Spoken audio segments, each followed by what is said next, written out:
Quando a gente fala em hipnose, qual é a primeira imagem que vem à cabeça?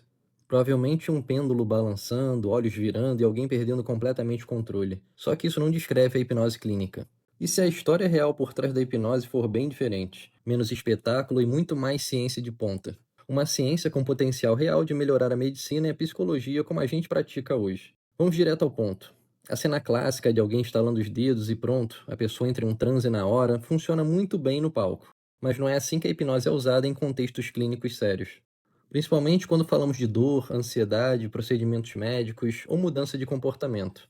Então a primeira coisa é separar mito de realidade, porque isso muda tudo na forma como você entende o que é hipnose e como ela pode ser útil de modo responsável.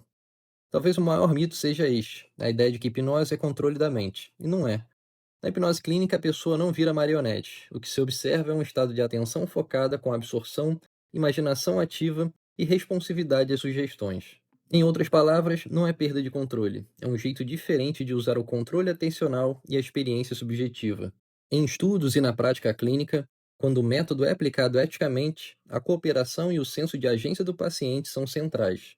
Isso também explica por que sugestões funcionam melhor quando são alinhadas com metas do próprio paciente, como reduzir dor, regular a ansiedade ou melhorar o sono. Mas então, de onde saíram esses mitos? Para entender isso, vamos olhar a história. Lá no século XVIII aparece o magnetismo animal com Franz Mesmer, um contexto misturado com ideias não científicas, encenação social e explicações que não se sustentaram.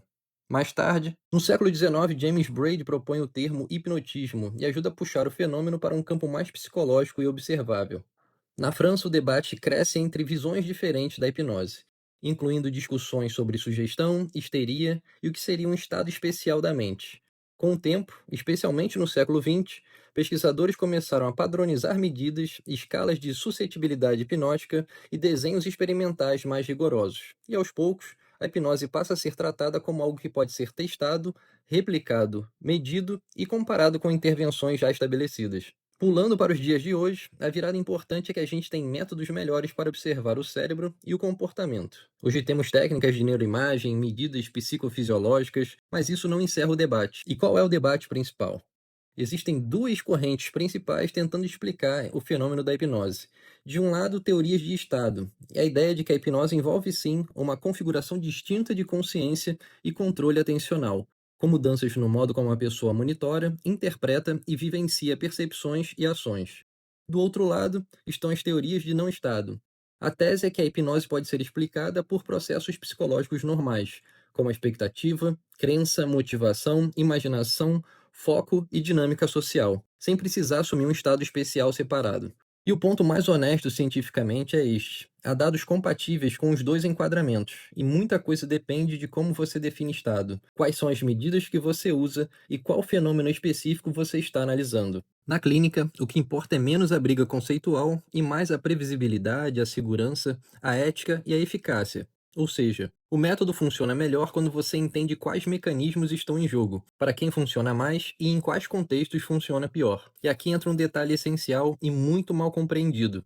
A capacidade de responder bem à hipnose não é um dom místico. Ela varia entre as pessoas, como várias características psicológicas.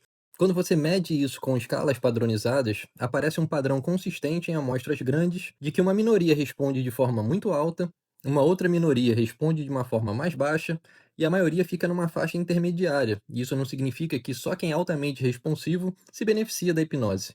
Significa que, para alguns desfechos, como a analgesia, a magnitude do efeito tende a acompanhar essa responsividade, o que é exatamente o tipo de coisa que a ciência procura, busca, porque dá previsão e guia personalização no tratamento.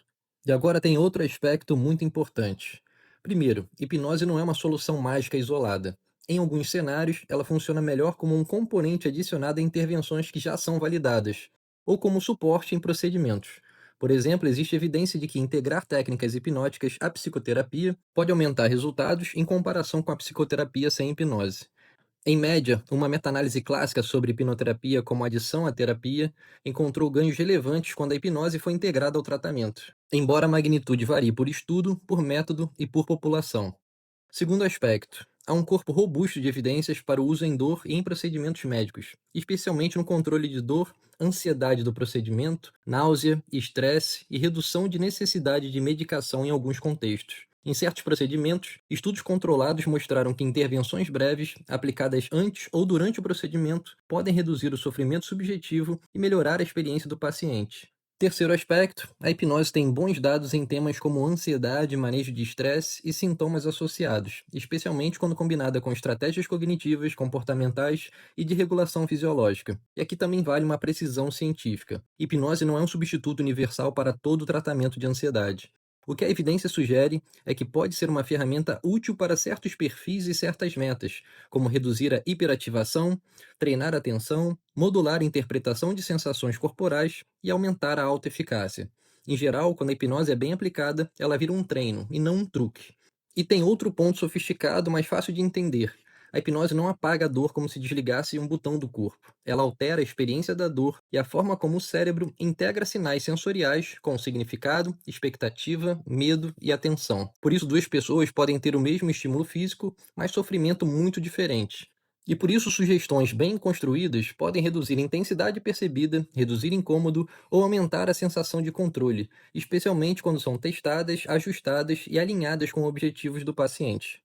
Se uma sugestão bem construída pode reduzir o sofrimento, modular a dor ou gerenciar a ansiedade de forma mensurável, então a pergunta deixa de ser: hipnose funciona ou não? E vira uma questão muito mais sofisticada. Em quais pessoas, para quais objetivos, em quais contextos e em qual nível de treinamento ela pode ser melhor aplicada? Aí sim você chega no limite real, não de um poder mágico da mente, mas do poder treinável da atenção, da imaginação e da regulação do cérebro sobre a experiência humana.